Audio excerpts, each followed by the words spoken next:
But recently, I got invited to play Season 2 of the finals early, and I got to test out the new game mode, Power Shift. And if you don't know what Power Shift is, it's basically a 5v5 game mode where you push a moving platform by standing on it. And it's sort of like that Overwatch game mode with the big robot. And in this video, I'm going to make sure you guys understand how to play this game mode and what are some tactics and metas that I think would be the best from my limited experience playing the game. Oh my gosh. Wait, that actually looks goated. 5v5 though, Power Shift. Alright, I mean, from what I can tell, it looks like a payload. I'm guessing how this game would work is that you have to have players on the platform to move the payload. And basically, if you can get to the end, you win. And I'm guessing the team swap from defense to offense. Or I'm guessing that the other team has to get on the platform and it goes the opposite direction. Is what I'm guessing. I mean, it is called Power Shift, so I guess it wouldn't be like a attack defense like R6.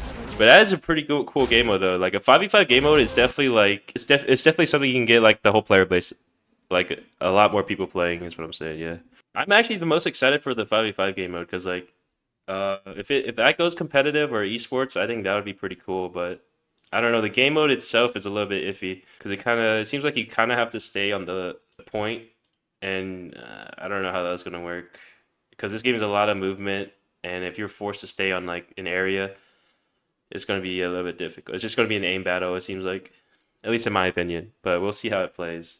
So here's how the game mode actually works. So when you're in the loadout screen, you can see all 5 players on your team, and you can choose any gadget, any loadout you want.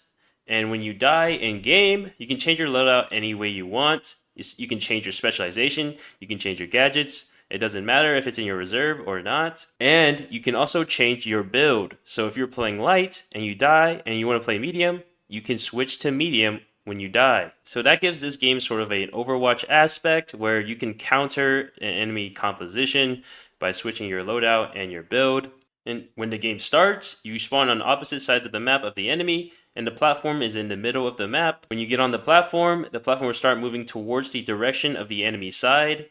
Or if the enemy gets on the platform first, the platform will start moving towards your side of the map. And you can move the platform the fastest if you have at least 3 players. Any more than that, it doesn't go any faster. Less than that, it will go slower. If the numbers of enemies and teammates are the same on the platform, then this platform will stop. But if you have more players than enemies on the platform will go in whatever direction it's supposed to go. And when there's an enemy on your platform, the platform will make a siren noise that sounds similar to a cash out being stolen. It might be the same sound, I'm not sure. Oh my god, there's so many kills right Oh my goodness. So you will always know when there's an enemy on your platform. The platform itself has some cover around the edges, sort of like a barricade, and at the front and back there's open spots where people can vault up and mantle, and the platform itself is very dynamic. If an explosion happens at the front of the platform, it will tilt towards that side, but it doesn't seem like the tilt is very game changing. As the platform moves around the map, it will destroy any building it touches. It goes straight through buildings, debris can fall on the platform, goo sticks onto the platform, but it will break anything it comes in contact with, structure wise, as far as I can tell. And if no team has made it to the end by the end of the timer, the game will go into overtime, and whatever team is winning more, and winning meaning like they have more area than the other team in perspective of where the platform is, the team that has the most area will win if there's no enemies on the platform. So once overtime hits, if there's no enemies on the platform, you win. But if there are enemies on the platform, you won't win until all of them are off. And this also means that the enemy will have to move the platform all the way to your end of the map to win without getting off. From my experience, the platform is a death trap. It's a spot where everyone knows to look out for. People are always shooting at the platform, and cover doesn't really work on the platform. There's no easy way to prevent damage while you're on the platform. You can place a barricade, but most people will be above you, and the barricade barely gives you more cover because everyone will be shooting from above. Mesh shield will get broken very quickly since there's 5 people shooting at you instead of 3. Dome shield will get broken very quickly. And I feel like the best way to consistently win is to just play back, play range, and just make sure you're getting kills. And then once you get enough kills, you can effectively take the platform and outnumber the remaining enemies. And if you kill an enemy and they do not get revived, they will spawn at their original spawn point on the other side of the map. Even though the respawn timers are lower, you still have to take into account the time it takes to get back to the platform, and that depends on where the platform is on the map. It is likely that you will not be able to team wipe the enemy, considering that 3 people can move the platform the fastest. You should probably have those 3 people be able to have some defensive abilities, so likely heavies will probably be the best choice for guarding the platform, and maybe like a medium healer. And the platform hovers slightly above ground, so there are times where you can grab onto it, but there are also times when the platform like goes up vertically or down vertically. You might not always be able to get on it from the ground.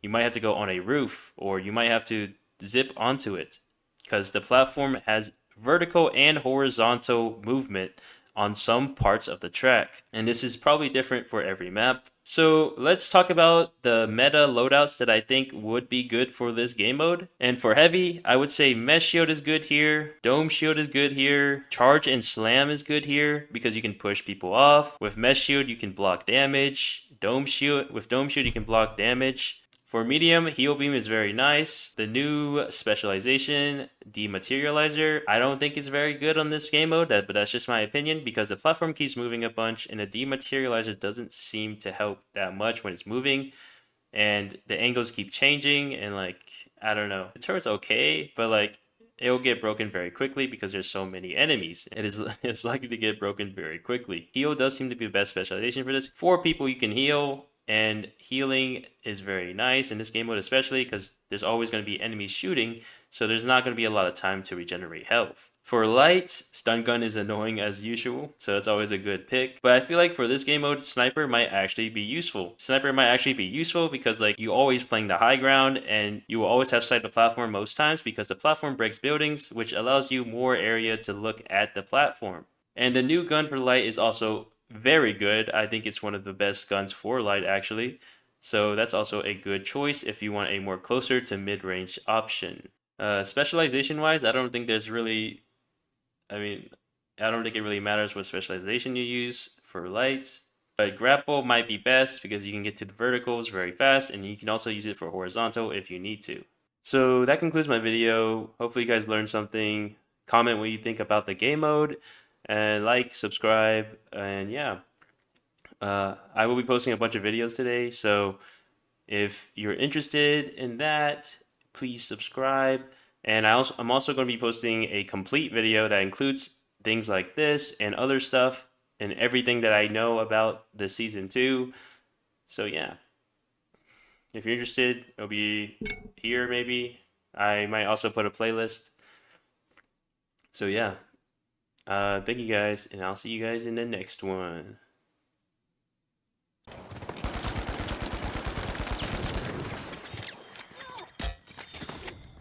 The last guy's like 1 over there, so. Yeah.